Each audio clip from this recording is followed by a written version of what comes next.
ইউনিস সরকার গঠনের পর থেকেই বাংলাদেশ জুড়ে হিন্দু এবং সংখ্যালঘুদের উপর নির্যাতন বেড়েছে।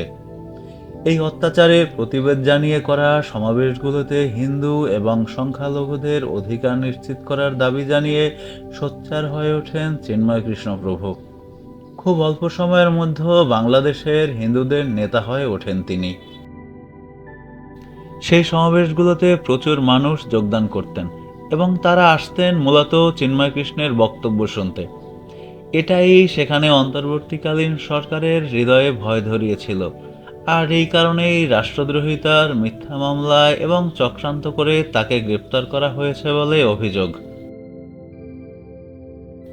সংখ্যালঘুদের নিরাপত্তা, ধর্মীয় অধিকার নিশ্চিত করা সহ ৮ দফা দাবিতে বাংলাদেশ জুড়ে সমাবেশ করছিল হিন্দু সংগঠনগুলি। সেই সমাবেশগুলোতে হাজির থেকে চিন্ময় কৃষ্ণ নিজেদের দাবি তুলে ধরেছিলেন। সংখ্যালঘুদের দমিয়ে রাখতেই তাকে গ্রেপ্তার করা হয়েছে বলে দাবি করছেন হিন্দু সংগঠনের নেতারা। কে এই চিন্ময় কৃষ্ণ? জানা গিয়েছে ৩৯ বছর বয়সী চিন্ময় কৃষ্ণের আসল নাম চন্দন কুমার ধর। চট্টগ্রামের সাতকানি এলাকায় কোরিয়ান নগরে ১৯৮৫ সালের মে মাসে জন্মগ্রহণ করেছিলেন তিনি। শৈশবকাল থেকেই ধর্মীয় পরিমণ্ডলে বেড়ে উঠেছেন এবং মাত্র ১২ বছর বয়সে দীক্ষা নিয়ে ইস্কনের একজন ব্রহ্মচারী হয়েছিলেন। পরে পুণ্ডরিক ধামের অধ্যক্ষ হয়ে ওঠেন।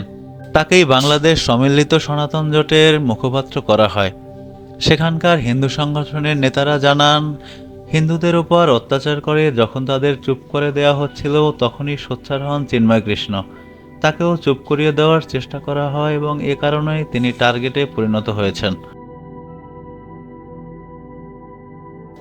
গত ৫ই আগস্ট ছাত্র জনতার অভ্যুত্থানের পর একাধিক সমাবেশের নেতৃত্ব দেন তিনি। তার দাবি, সনাতন ধর্মাবলম্বীদের উপর হওয়া নিপীড়নের বিরুদ্ধে প্রতিবাদ জানাতেই এ সমাবেশ। তবে তার কর্মকাণ্ড নিয়ে বিতর্ক দানা বাঁধে। বিশেষ করে গত অক্টোবরে চট্টগ্রামে একটি মিছিলের সময় দেশের জাতীয় পতাকা অবমাননার অভিযোগ ওঠে তার বিরুদ্ধে।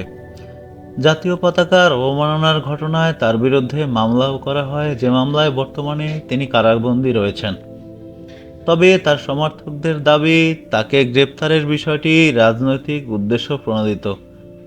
তাকে কারাগারে পাঠানোর আদেশের প্রতিবাদে আদালত প্রাঙ্গণে বিক্ষোভ করেছেন সনাতন সম্প্রদায়ের কয়েক হাজার মানুষ।